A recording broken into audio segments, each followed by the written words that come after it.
Saudara-saudari yang terkasih, kita jumpa lagi dalam Pelita Hati di Honian Channel hari ini, Senin 13 Oktober 2025, Pekan Biasa yang ke-28.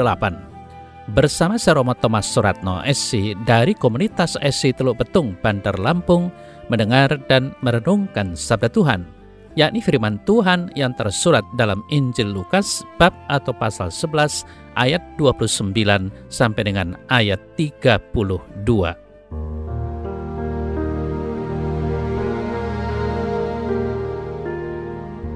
Sekali peristiwa, Yesus berbicara kepada orang banyak yang mengerumuni dia. Angkatan ini adalah angkatan yang jahat. Mereka menuntut suatu tanda, tetapi mereka tidak akan diberi tanda selain tanda Nabi Yunus. Sebab sebagaimana Yunus menjadi tanda bagi orang-orang Ninive, demikian pula lah Anak Manusia akan menjadi tanda bagi angkatan ini. Pada waktu penghakiman, Ratu dari Selatan akan bangkit bersama orang dari angkatan ini, dan ia akan menghukum mereka.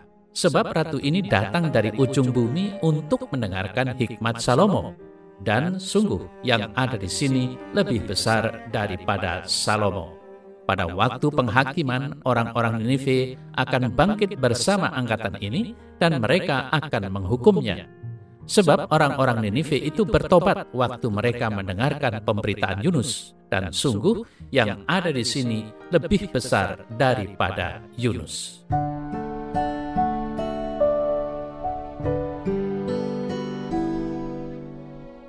Saudara-saudari yang terkasih, ketika kita berkendaraan di jalan raya, ada banyak rambu-rambu lalu lintas.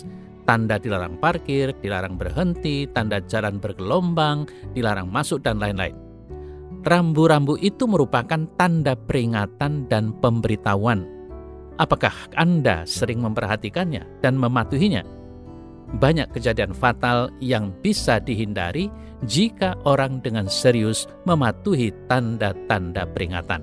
Nah, saudara-saudara yang terkasih, sewaktu para pemimpin agama Yahudi mendesak Yesus agar menunjukkan tanda, ia memberi peringatan untuk mencegah kefatalan dalam religiusitas. Sudah menjadi karakter orang Yahudi bahwa mereka selalu menuntut tanda dari para nabi Tuhan untuk mengontentikasi perkataan-perkataannya. Ketika para pemimpin agama mendesak Yesus untuk menunjukkan bukti tentang semua klaim yang diucapkannya dalam banyak kesempatan, bahwa dirinya lah tanda Tuhan, Yesus menyatakan bahwa mereka tidak perlu mencari tanda lain lagi dari sorga selain dari dirinya sendiri. Saudara-saudari yang terkasih, bangsa Ninive menyadari peringatan dari Tuhan saat Yunus berbicara kepada mereka, dan mereka pun bertobat. Dan Ratu Seba mengetahui kebijaksanaan Tuhan di dalam diri Salomo. Yunus adalah tanda Tuhan, dan pesan yang dibawanya adalah pesan Allah kepada orang-orang Ninive. Ketika mendapat tanda dari Tuhan, bangsa Ninive dan Ratu Seba pun bertobat, menyadari kesalahannya. Karena itulah Yesus mengatakan bahwa kepada angkatan yang jahat itu tidak akan diberikan tanda selain tanda Nabi Yunus, yaitu tanda pertobatan. Mereka harus bertobat. Sayangnya, para pemimpin agama itu tidak puas menerima tanda yang sudah ada di depan matanya sendiri. Mereka sudah menolak pesan yang disampaikan oleh Yohanes Pembaptis, dan sekarang mereka menolak juga Yesus sebagai yang terurapi Mesias, dan mereka gagal memahami pesannya. Simeon telah bernubuat pada saat kelahiran Yesus bahwa ia ditentukan untuk menjatuhkan atau membangkitkan banyak orang di Israel, dan untuk menjadi suatu tanda yang menimbulkan perbantahan, supaya menjadi nyata pikiran hati banyak orang. Lukas 2 ayat 34-35.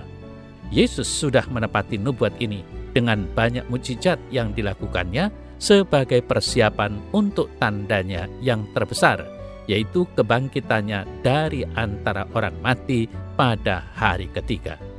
Saudara-saudari yang terkasih, Tuhan Yesus datang untuk membebaskan kita dari perbudakan dosa dan dari keinginan yang menyakitkan. Melalui karunia Roh Kudus, Ia menuangkan kasih-Nya ke dalam hati kita untuk kita dapat memahami kehendak-Nya bagi hidup kita dan berjalan di jalan-Nya yang kudus. Tuhan mencari hati kita, bukan karena mau menghukum, tetapi untuk menunjukkan kepada kita bahwa kita perlu anugerah dan bantuan.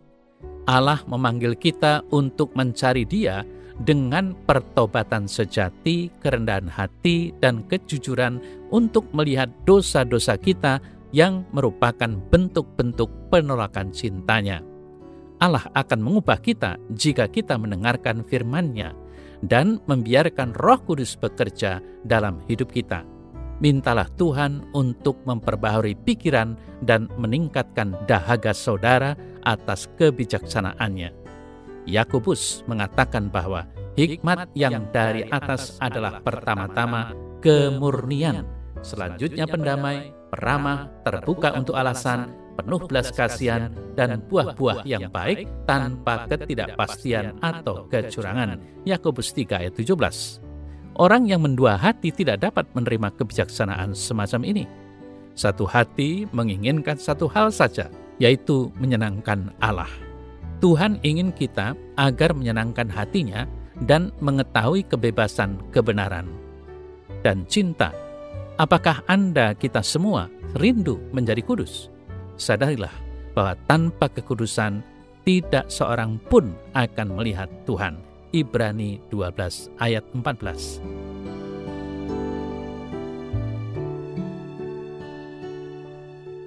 Dalam nama Bapa dan Putra dan Roh Kudus. Amin.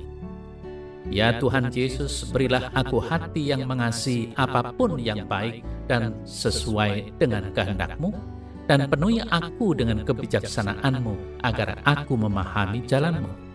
Berikan aku rahmat dan keberanian untuk menolak apapun yang jahat dan bertentangan dengan kehendak-Mu. Amin. Semoga Allah yang Maha Kuasa memberkati saudara dalam nama Bapa dan Putra dan Roh Kudus. Amin.